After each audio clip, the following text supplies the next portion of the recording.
Oui, on va démarrer ce webinaire. Donc, on remercie à tous les participants d'être présents et de participer à cette série de webinaires qui aujourd'hui va être consacrée sur le confort d'été. Donc là, nous allons, dans un premier temps, si tout le monde a bien compris les consignes et si tout le monde est bien installé, nous allons présenter déjà notre structure. Donc, l'Agence locale de l'énergie et du climat de la métropole marseillaise et la Maison Énergie Habitat Climat portent une mission de public particulier, des professionnels et des collectivités. Ces deux structures couvrent le territoire de la métropole, Aix-Marseille-Provence. Elles assurent une mission de conseil et facilitent le parcours tout au long du projet de rénovation en maison individuelle et en copropriété. C'est un accompagnement neutre et gratuit. Nous couvrons, ces deux structures donc, couvrent le territoire de la métropole Aix-Marseille-Provence. Donc, le conseiller Frédéric Tamizé et moi-même, Rosita Hamad, nous allons vous présenter la thématique sur le confort d'été. Donc, on va balayer ensemble les points suivants. Le contexte climatique à l'échelle territoriale, identifier les causes des phénomènes d'ICU, donc d'îlots de chaleur urbains, et la mise en pratique des solutions potentielles dans le cadre d'un espace public et d'un espace privé. Ensuite, à la fin de ce déroulé, nous allons vous proposer un temps d'échange. Donc, on va compiler toutes les questions qui seront survenues tout le long du déroulé et on pourra traiter toutes les questions. Donc, si tout va bien pour tout le monde, on peut peut-être démarrer. Alors, signaler s'il y a un souci avant qu'on démarre le vif du sujet. Je crois que, bon, je fais appel au conseiller qui va traiter les questions, qui me signale s'il n'y a pas de problème technique et si on peut démarrer.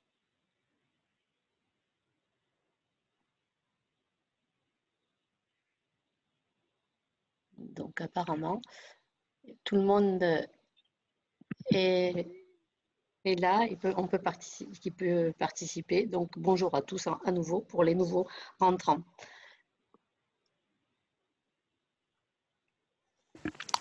Donc, notre première partie va concerner le contexte climatique et on va plus particulièrement regarder notre territoire, donc le département. Le premier graphique, c'est un graphique issu de Météo France. Il faut savoir qu'aujourd'hui, nous sommes dans une période de dérèglement climatique et c'est un graphique qui est intéressant dans le sens où il présente l'écart des températures au cours des années par rapport à une moyenne.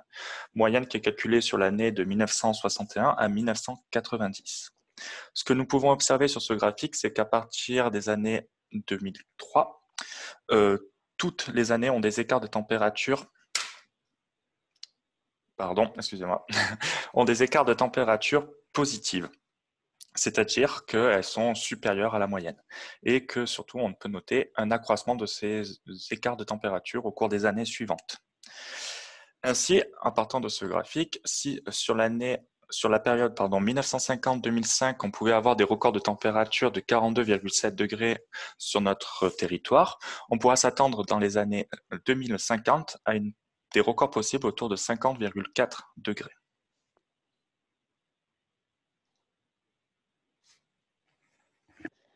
Comme le dit mon collègue, on peut observer sur cette carte un épisode caniculaire sur la période du mois d'août 2003.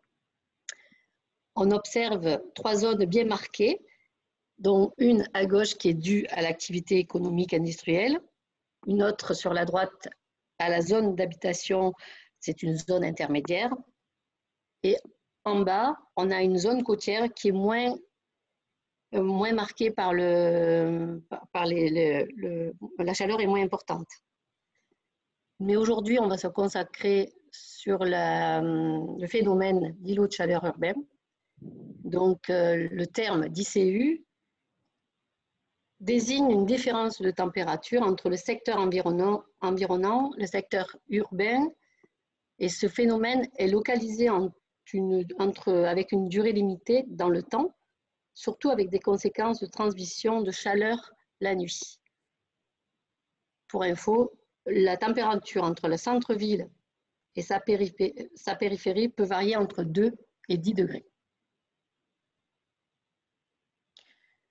On va aborder les causes de ces îlots de chaleur qui sont multiples. C'est comme si on vous proposait de sortir un peu de ce confinement et de vous imaginer dans le centre-ville de Marseille et d'observer une situation que vous avez vécue lors d'une période caniculaire et de se dire quels sont ces facteurs interagissant aux îlots de chaleur urbains. Donc, les facteurs sont les surfaces. Donc, les surfaces dépendent des matériaux qui les composent, dont une incidence sur l'albédo. Il y a aussi la diminution de la végétalisation et on se rend compte que cette diminution de la végétalisation est bien insuffisante sur notre territoire. Il y a également les émissions de chaleur anthropique. Cette source vient évidemment s'ajouter à la chaleur ambiante issue du milieu de l'industrie, le transport, la climatisation et autres. Les causes aussi sont bien présentes à cause de la morphologie urbaine. La forme urbaine provoque une incidence en fonction de la dimension du bâti et bien sûr les espaces entre eux. On a aussi les causes du climat et des zones géographiques. Le climat local a des effets sur les vents, bien sûr, et la situation géographique influe sur les courants d'air, les zones côtières, comme on a pu voir sur la carte précédente. Ce phénomène a une incidence, ce phénomène a une incidence la journée et également la nuit.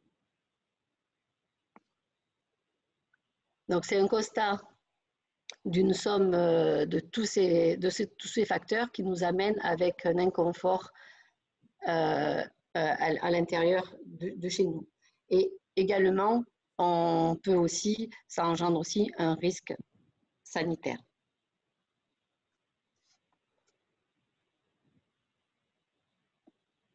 Pour info, la métropole a mené des actions déjà pour adapter les territoires, le métropole de ce territoire bien sûr, la métropole a mené déjà des actions pour adapter les territoires au changement climatique. Donc, on va vous aborder un petit peu des solutions dont on s'est appuyé sur leurs travaux. Donc, on a parlé tout à l'heure des surfaces et on a parlé surtout d'albédo. L'albédo désigne l'indice d'une surface réfléchissante en fonction de sa couleur, de sa texture et de sa porosité. Un exemple, la surface d'un goudron et la surface d'un espace vert peut atteindre en fin de journée, il y aura un delta de 20 degrés entre les deux surfaces. Les couleurs sombres, c'est un effet capteur, et pour info, la valeur qui se rapproche de 0 est une surface plus absorbante, comme le décrit cette image. Donc, on va favoriser plus des couleurs claires, tout en étant vigilant à ne pas avoir un effet éblouissant. On va aussi, pour diminuer cet albédo, on va aussi renaturer les sols pour intégrer des surfaces perméables, et aussi on va mettre en place, produire et générer de l'ombre pour avoir une sensation de confort.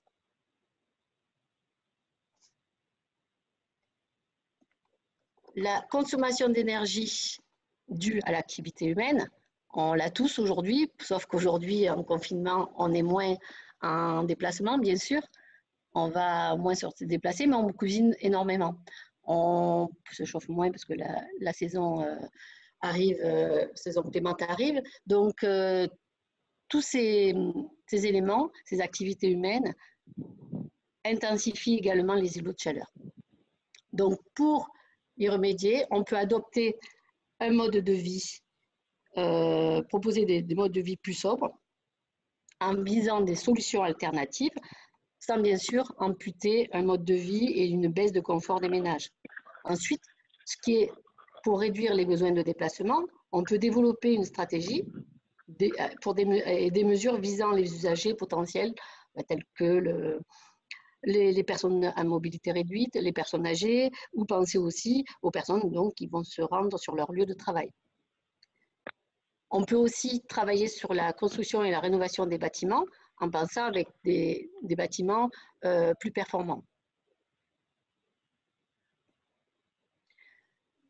Les conséquences sont aussi la forme de la ville et la circulation de l'air.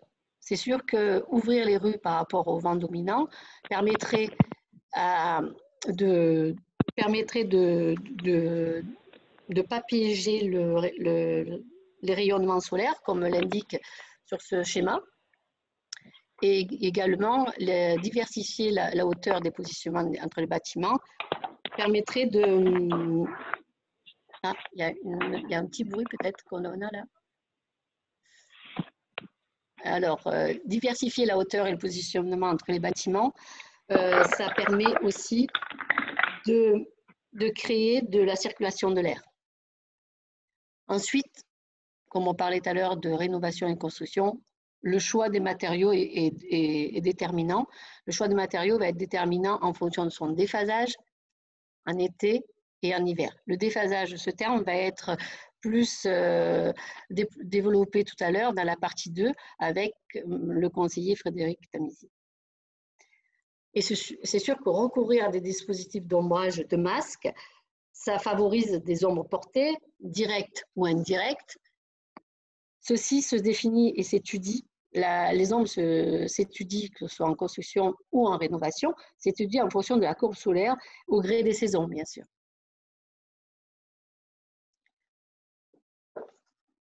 Là, jusqu'à présent, on a parlé de ce que l'homme pourrait faire. Donc, mais aujourd'hui, ce qu'on peut faire avec la nature, s'appuyer sur la nature et pourrait peut-être aussi également travailler sur la diminution de l'îlot de chaleur. Donc, la proposition aussi, c'est en s'appuyant sur la végétalisation et les surfaces en terre, on pourrait également apporter un rafraîchissement à l'air ambiant dans les espaces verts. Tout ce rafraîchissement, il pourrait devenir un rafraîchissement entre guillemets dit naturel, en interceptant le rayonnement solaire, donc en créant de l'ombrage. Par évapotranspiration, bien sûr, ça augmenterait l'humidité et apporterait un rafraîchissement. Mais cela dépend du choix des espèces que l'on va choisir, des espèces végétales que l'on va choisir, qui soient adaptées à notre climat. Donc, soit avec des feuilles et des plantes charnues ou des petites feuilles, soit des plantes aussi qui résistent à la sécheresse, et des plantes, moi je pense aux plantes de garrigue. Donc, on sait très bien que la végétalisation en ville est un enjeu environnemental, social et sanitaire, et dépend d'une politique globale. Mais pas que, parce que la politique globale, c'est aussi s'il y a un effort de fait, des aménagements réalisés en espace public, bien entendu, dans l'espace privé, on peut aussi œuvrer. Et quand on parlait de nature, l'eau peut aussi être un allié incontournable pour justement accentuer l'évaporisation et la mise en route de brises thermiques. Il y a des solutions pour travailler sur l'évaporisation, pour la mise en route de brises thermiques. Donc, on pense souvent à augmenter les surfaces en eau, des systèmes de rétention. Donc, c'est favoriser des systèmes d'infiltration dans les sols à proximité des racines. On parle des noues végétalisés. Donc ça, vous pouvez le voir en haut de la slide. C'est une représentation d'une noue, en fait. On peut aussi penser à la réouverture du cours d'eau et mettre en pratique des solutions de récupération d'eau de pluie en pied d'immeuble, dans votre balcon, comme aujourd'hui, avec le temps qu'il fait, on peut essayer de mettre des systèmes de récupération d'eau de pluie à l'échelle privée et à l'échelle, bien sûr, publique. Pour la petite histoire, on a également, pour augmenter les surfaces en eau et renaturer les sols, il y a aujourd'hui un projet en cours dans le cadre d'aménagement de la zone euro-méditerranée, donc seulement certaines personnes doivent connaître peut-être, et ils se sont appuyés sur le fleuve des Égalades. Aujourd'hui, il s'appelle les Égalades, mais aussi dénommé le ruisseau de la Caravelle. Donc ce ruisseau, ou ce fleuve, prend sa source sur le flanc nord-ouest de Massif de l'Étoile et se jette dans la mer Méditerranée à Marseille. Donc ça, c'était pour la petite histoire géographique. Donc voilà, nous avons un peu déambulé en ville, dans les espaces publics et trouvé un peu identifier les causes et surtout aussi trouver peut-être des solutions. Et là, aujourd'hui, maintenant, on va peut-être aussi revenir chez nous, repartir chez nous et aller sur l'espace privé. Donc, je vais passer la parole à mon collègue Frédéric Tamisier pour développer le sujet de l'espace privé. Alors, juste pour finir sur l'eau, un allié contre la lutte contre les îlots de chaleur, il y a des points de vigilance à avoir bien sûr sur l'eau. Il faut savoir que l'eau est un habitat favorable à la prolifération d'espèces nuisibles, notamment les moustiques. Ensuite, l'utilisation de l'eau pour rafraîchir l'air, il faut faire attention car nous sommes dans une région qui est soumise aujourd'hui à des périodes de sécheresse et il ne faut pas rajouter une pression supplémentaire sur la ressource qui va devenir de plus en plus rare. L'idée ici, ça va être de trouver des solutions qui sont économes en eau. Donc l'eau plus la végétation, ça apporte aussi des co-bénéfices visuels par les variations d'ambiance au sein de la ville, aux aléas des rues ou des ronds-points. Bien sûr, c'est un rôle esthétique et ludique. On préfère avoir une ville joliment fleurie qu'une ville bétonnée. Et ensuite, on a un retour de la biodiversité en ville en favorisant certaines espèces végétales. Donc maintenant, on va pouvoir intervenir sur l'espace privé et la lutte contre la surchauffe estivale. La première chose, c'est de définir quelques termes. Qu'est-ce que la température ressentie? Donc pour ça, on va prendre une pièce, on va considérer une pièce et on va dire que la température perçue par le corps humain, ça va être une moyenne des températures des parois plus la moyenne des températures de l'air et tout ça divisé par 2. Donc on va peut-être prendre un exemple. La température de l'air ici est de 25 degrés. Les parois ont une température de 19 degrés. Alors les parois, il faut bien entendre murs et menuiserie, vitrage, etc. Et on va avoir notre température ressentie de 22 degrés. On va maintenant pouvoir définir le confort. Donc si on prend une définition un peu plus générale du confort, le confort c'est un bien-être, une aisance qu'apporte un vêtement, une pièce de mobilier, un véhicule, etc. Donc on voit bien que plusieurs paramètres entrent en compte dans la notion de confort. Et donc ça va être de même pour la notion de confort thermique. Les paramètres qui vont entrer en relation dans le confort thermique, ça va être des paramètres extérieurs, comme la température des parois, la température de l'air, comme nous avons vu précédemment, mais aussi la vitesse de l'air et l'humidité. Et ensuite, on va avoir des paramètres intérieurs qui vont être le métabolisme et l'habillement.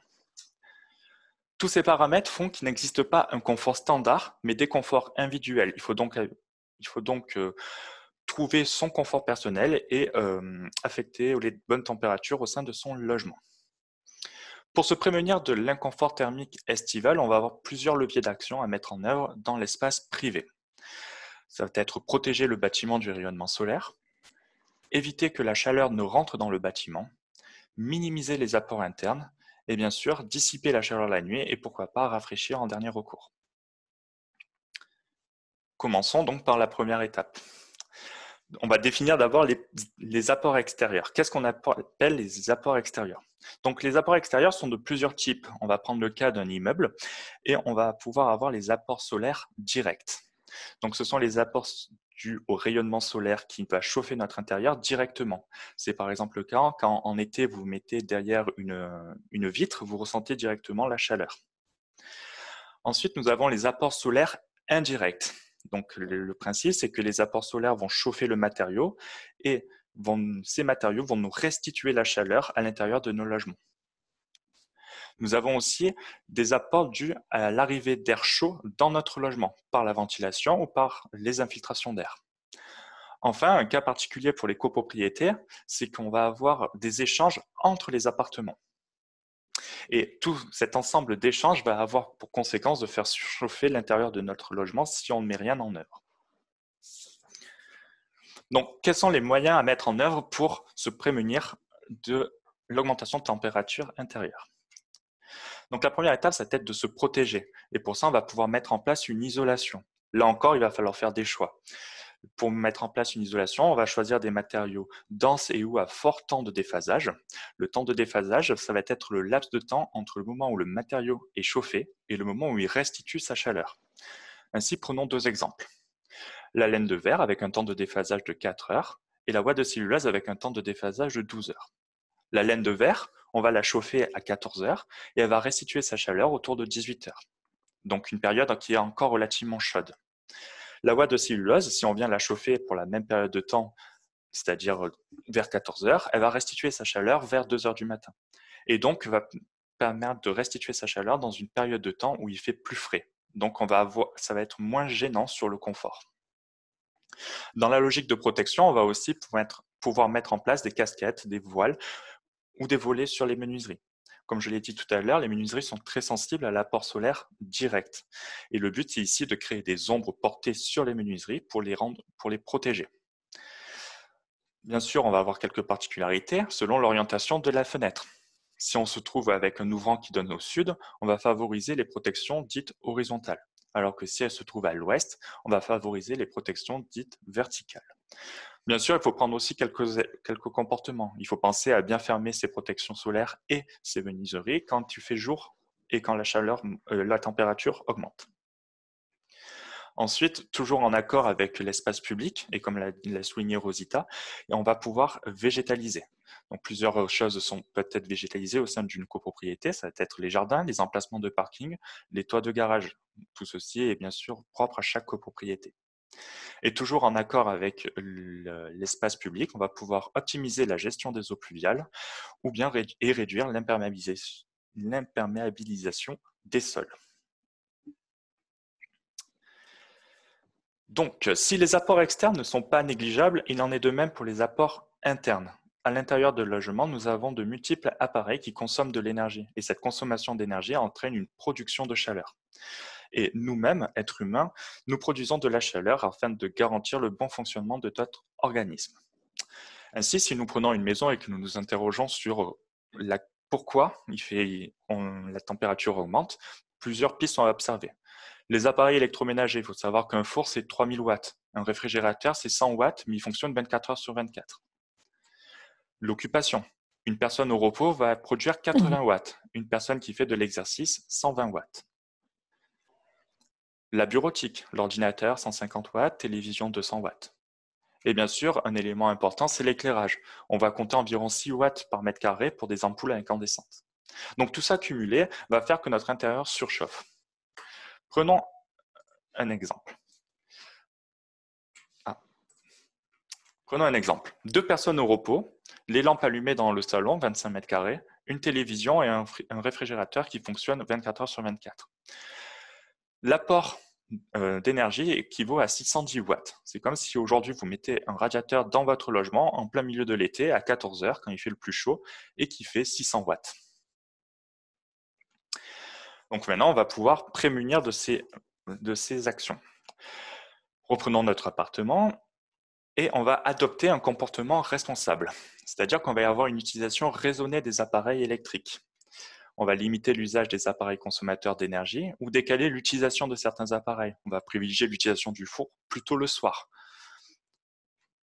On va adapter les périodes d'activité physique. On va chercher à faire ces séances de sport pas à 14 heures, mais plutôt les décaler au soir, voire les faire en extérieur.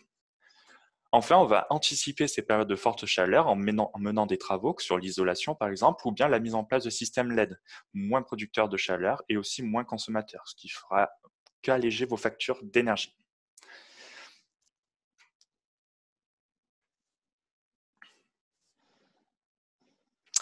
Dissiper, rafraîchir la nuit. Donc, si notre intérieur est toujours trop chaud, on a encore un moyen d'agir, c'est de dissiper cette chaleur qui est emmagasinée dans le mobilier, mais aussi les murs. Pour ça, on va avoir une méthode, c'est le free cooling, ce qui permet de refroidir naturellement un bâtiment tout en étant respectueux de l'environnement. L'idée, c'est d'aller chercher les températures les plus fraîches de la nuit pour venir rafraîchir notre intérieur. Ici, par exemple, c'est le cas de la journée d'août dernier, donc de août 2019, et on peut voir que les températures les plus fraîches sont entre 3h et 10h du matin. Donc c'est ces températures-là qu'on va venir chercher pour les emmener à l'intérieur et rafraîchir notre intérieur. Pour ça, on peut mettre en œuvre quelques actions. Déjà, on va venir ouvrir les menuiseries et les protections solaires dès la nuit tombée.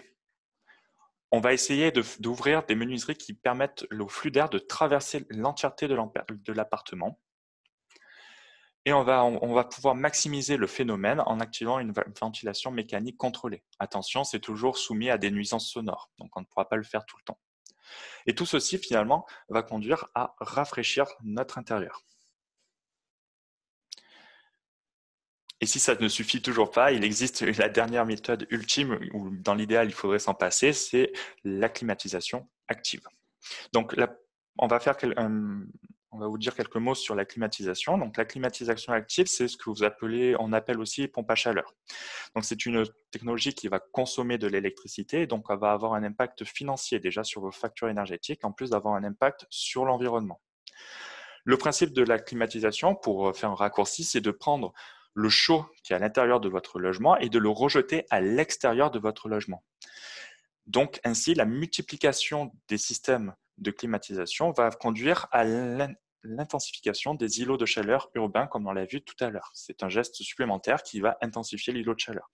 Donc, on intensifie l'îlot de chaleur, donc il faut plus rafraîchir notre intérieur. Plus on rafraîchit, plus on augmente l'îlot de chaleur.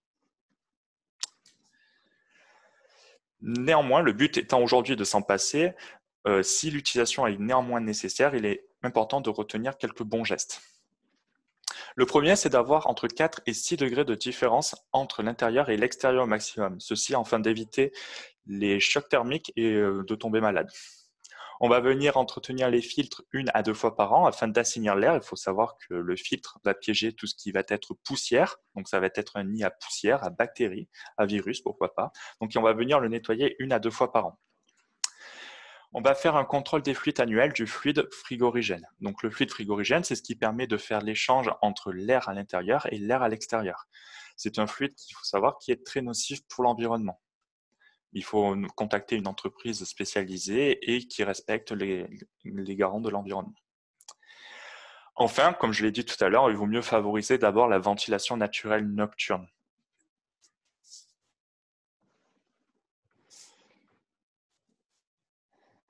Donc, voilà, on a abordé l'étape 1 et l'étape 2, l'espace public et l'espace privé.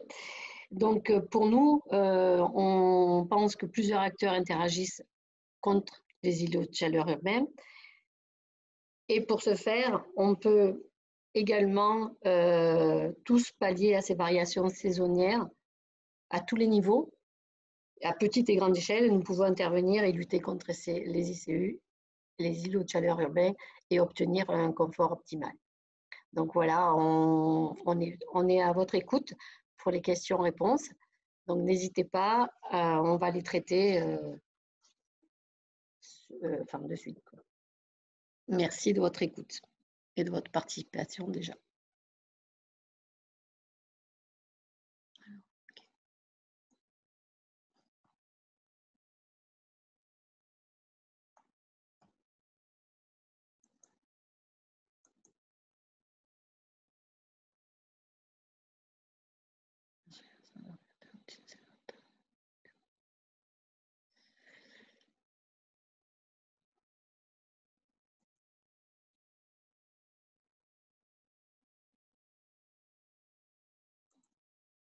Ça serait peut-être bien de remettre les vidéos pour qu'on puisse leur parler. Les caméras, peut-être.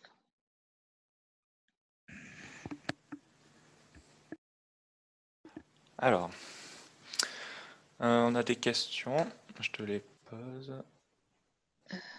Non, je peux pas. c'est toi qui dois m'activer là. Ah. Donc, on est désolé aussi pour l'organisation parce que pour nous, c'est une première. Et c'est vrai qu'un webinaire, on n'a pas tous les facteurs pour être opérationnel. Alors, pour les retardataires, on va remettre, je pense, un lien, une restitution de présentation en place pour rattraper. Ouais. Donc, on va peut-être se concerter avec le conseiller qui traite les questions, Arnaud Husneau. Alors, pour l'instant, il y a eu une question sur, c'est plutôt un rappel, effectivement, sur l'usage de la climatisation. Et donc, comme ça a été trop précisé par Frédéric, c'est vrai que c'est un outil qui est... On t'entend pas. On t'entend pas bien. On t'entend pas du tout, Arnaud. On m'entend pas du tout. Alors, je vais repasser par écrit. Une question.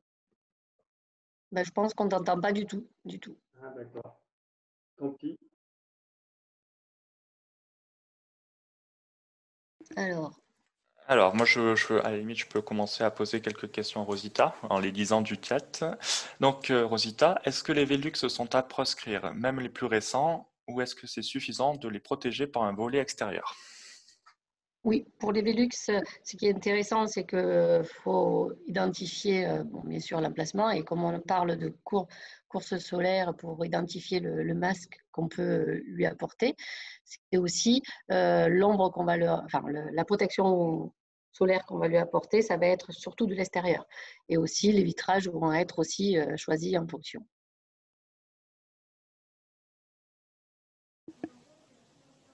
Oui, au niveau des arbres, il y a beaucoup de questions sur la végétation.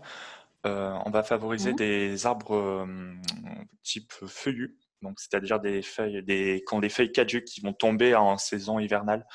Pour comprendre, on va avoir besoin d'ombre en été, mais on va avoir besoin d'apport de rayonnement solaire en hiver. Donc, on va favoriser les arbres qui perdent leurs feuilles. À feuilles caduques, oui, tout à fait.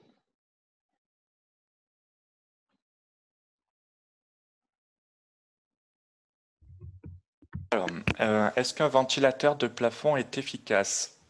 Le ventilateur au plafond, oui, il va permettre de faire un brassage de l'air. Et donc, ce qu'il faut savoir, c'est qu'en fonction des températures, l'air va se stratifier s'il n'est pas mis en mouvement. Donc, on va avoir plutôt le froid au sol et le chaud au plafond. Donc, le but, ça va être de brasser cet air.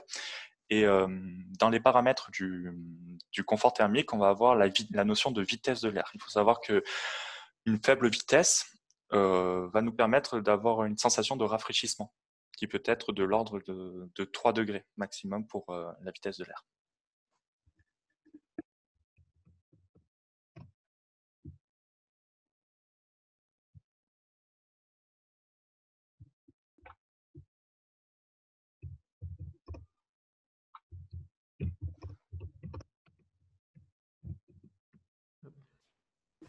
Alors, pour les questions qui concernent plus un logement précis, je vois par exemple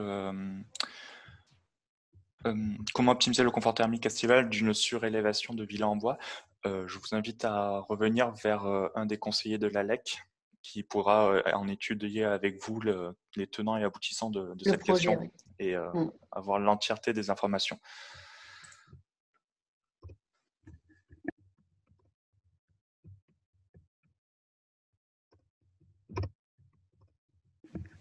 Oui, je rejoins Fabienne qui dit que le Velux, éviter le volet sombre collé à la vitre. Effectivement, il faut toujours un espace entre la paroi vitrée et la protection solaire. Cet espace va permettre de temporiser en fait le contact et d'éviter éviter la conduction surtout la conduction, exactement. Qui apporte de la chaleur.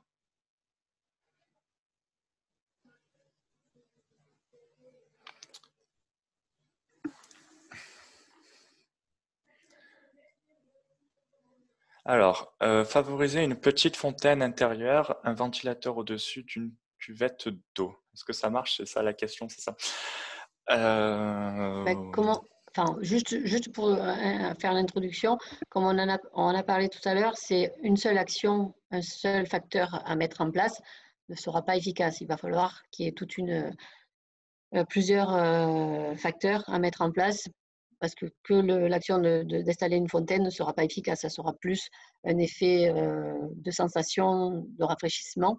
Il va falloir que ce soit coordonné avec d'autres éléments qu'on a évoqués dans le webinaire. Par exemple, si c'est une maison individuelle, bien sûr que ce soit bien orienté, si c'est orienté sud-ouest, mettre des masques d'ombre, de trouver une solution pour la partie sud et partie ouest en végétation. Et à l'intérieur, c'est là, à ce moment-là, que ça peut aussi, cette fontaine peut avoir une sensation de rafraîchissement.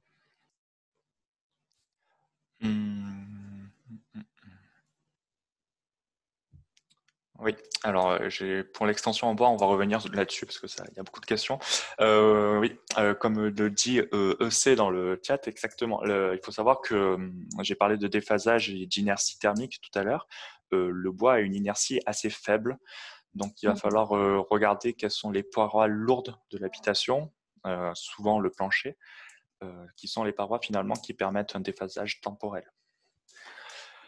Une question pour Rosita peut-être. Quelles espèces peuvent convenir alors, je lis entièrement. Moi, j'ai une terrasse, donc pour la plantation d'arbres, je suis un peu limité. Quelles espèces peuvent convenir? Les plantes grimpantes qui poussent en pot, par exemple? Oui, ben justement, une plante qui a feuilles caduques. Donc, on peut parler sur une treille, en fait, une vigne vierge ou autre. Donc là aussi, encore une fois, nous, on n'est pas experts là-dessus. Hein, je veux dire, on apporte des éléments, mais déjà, dans un premier temps, la première idée qui est pour la végétation, c'est des feuillages des espèces à feuilles caduques pour justement faire rentrer l'apport solaire en période hivernale et être bien protégé l'été. À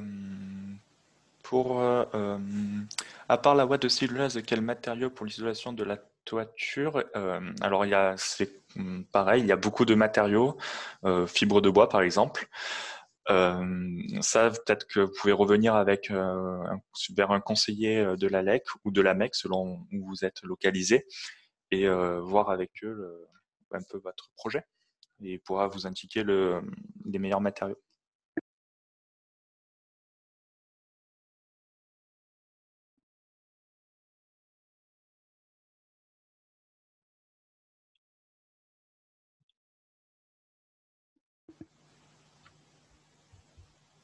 Alors, pour Rosita, avez-vous des adresses de vendeurs de produits biosourcés? Les produits biosourcés, bon, ben là, on a des artisans qui proposent des installations avec des produits biosourcés. Donc, il faut savoir que l'Agence locale de l'énergie et du climat et la Maison énergie climat de Aix on porte une plateforme et on référence aussi des professionnels. Donc, ces professionnels on pourra aussi vous envoyer une liste de professionnels sur cette thématique. Donc là, encore une fois, on vous invite à nous contacter pour travailler avec vous et adapter le projet. Alors, le toit végétalisé apporte effectivement un confort estival plutôt qu'une toiture bitumineuse. Exactement, je suis tout à fait d'accord. C'est un des conseillers qui a répondu. Oui, il faut faire attention avec le toit végétalisé à des Oui. éventuels problèmes de structure. Donc, à faire vérifier avant de mettre en place. Et surtout dans nos régions, on pose beaucoup de questions sur les plantes à mettre en œuvre et le système d'irrigation. L'irrigation, oui, pour la consommation en eau également. Voilà. Dans le chat, vous trouverez aussi les coordonnées pour rejoindre la LEC. Et si vous êtes vers Aix et le pays d'Aix, il faudra mieux vous rapprocher de la maison de l'énergie, de l'habitat de l'énergie et du climat, la MEC.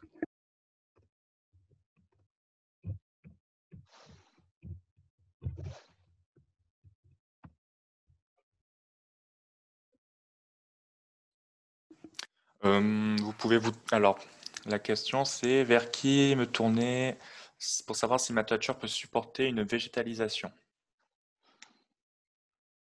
Il y a une étude justement à mener. Vous pouvez très bien, dès lors que vous envisagez un projet, soit vous faites appel à un architecte ou un bureau d'études, mais un architecte aussi peut quantifier ces éléments. Donc, ça serait intéressant de faire appel à un architecte. Donc là, encore une fois, on peut également vous faire parvenir une liste de professionnels suivant votre projet.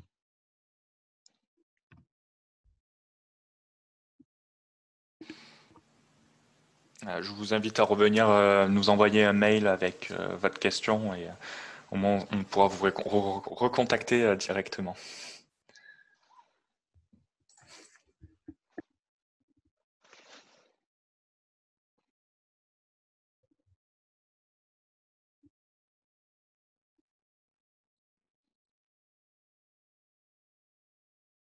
Bon, il n'y a pas l'air d'avoir... Ah, alors, forme urbaine. Vous avez évoqué une notion de mise en route de brise thermique. Il faut cependant faire attention dans notre région à l'effet Venturi, source parfois de grand inconfort. Oui, c'est vrai. C'est vrai. Mais Tout à fait. toute la Ce n'est question. pas... Ouais. Ouais. Toute la question est là, c'est que nous, on a présenté des solutions. Bien sûr, elles ne sont pas toutes possibles à mettre en œuvre de partout. Et Avec des points de vigilance. voilà, il faut vraiment faire des études et il ne faudra pas faire n'importe quoi. Donc après, c'est réglementé aussi. Je veux dire, un règlement qui est là. Bon, on n'a pas pu tout aborder dans le déroulé, mais ça peut faire aussi, suivant justement, suivant votre demande, peut-être aussi l'objet d'une thématique qu'on peut-être plus détailler. Là, on est parti sur des grandes lignes, mais peut-être on vous invite à nous proposer aussi une thématique plus spécifique à nous proposer. Donc, n'hésitez pas. On est, justement à votre écoute pour développer d'autres thématiques.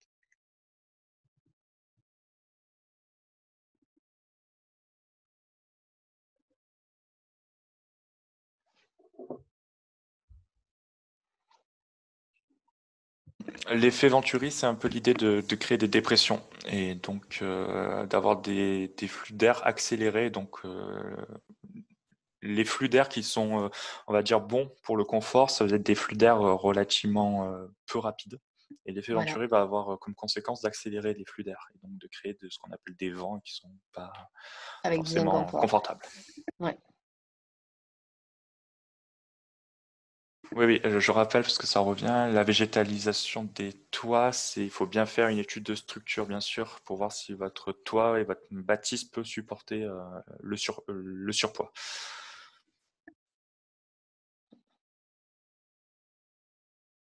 Mais c'est sûr que pour un toit terrasse, par exemple, au-delà de la végétalisation, c'est déjà opter sur une surface perméable. Parce que, comme on l'a évoqué sur le déroulé, une surface non perméable et très foncée du goudron, par exemple, a un albédo très absorbant. Donc, ça va être très néfaste pour le confort d'été. Donc là, si vous n'avez pas la possibilité de faire une végétalisation, peut-être opter pour des surfaces plus claires.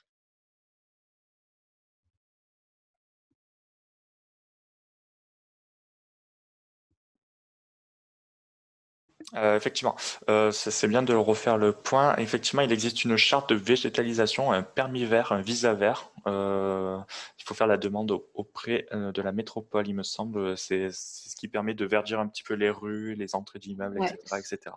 c'est le cadre réglementaire du plan du PLU en fait. Les ventilateurs plutôt que la climatisation. Oui, oui, oui. Il vaut mieux favoriser les ventilateurs. Les ventilateurs peuvent être aussi un supplément à apporter au moment du free cooling, donc la nuit, pour permettre à bien disperser le flux d'air. Pour une toiture terrasse, l'isolation par l'extérieur est mieux ou pas? Oui, tout à fait. Oui, on va venir gommer des problèmes de fuite thermique qu'on appelle les ponts thermiques et on va les éviter avec l'isolation par l'extérieur. et aussi la mise en œuvre est plus simple et moins intrusive. Aujourd'hui, on rappelle aussi que toutes ces démarches d'isolation, on a des aides financières pour ces projets de rénovation. Donc, n'hésitez pas à nous appeler pour justement balayer ensemble les aides adaptées à votre projet. Et pour vous accompagner aussi tout Et au long vous de la accompagner, démarche. voilà, sur les démarches techniques et autres.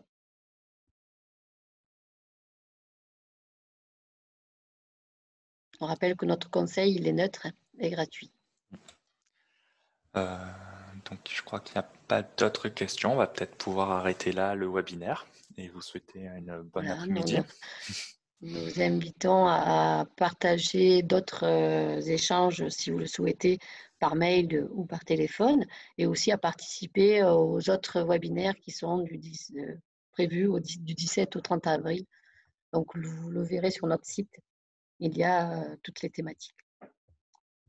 Voilà. Bon, on a été ravis de faire ce premier exercice avec vous. Donc, merci encore de votre participation et à très bientôt, j'espère.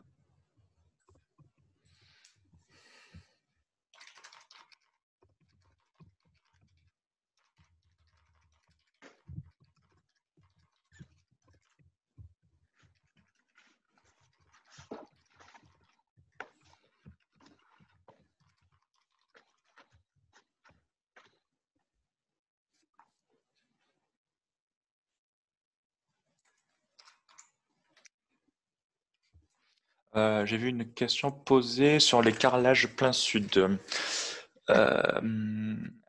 Existe-t-il un moyen de limiter la restitution de chaleur d'un carrelage terrasse plein sud en dehors des moyens classiques de type pergola? Je pense que vous avez le meilleur moyen. Le meilleur moyen, c'est d'éviter qu'ils prennent le soleil. Je pense que Oui, parce n'y a que pas c'est un d'autre solution.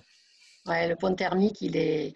Déjà, si votre terrasse aussi, elle est dans la continuité de votre maison, là, c'est un pont thermique très énorme, quoi, déjà. Et si déjà il est carrelé avec des matériaux absorbants, ça ne va pas favoriser votre confort d'été. Donc, l'idéal, peut-être si elle est la solution de mettre un arbre devant votre terrasse, alors peut-être sans pergola, mais un arbre qui va faire une ombre portée. Donc, il y a sûrement une solution pour travailler sur le sujet du confort d'été.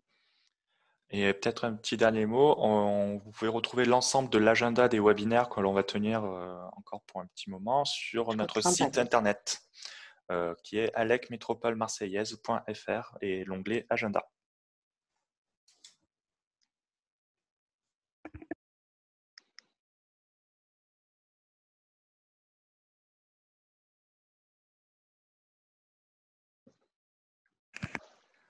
Bon.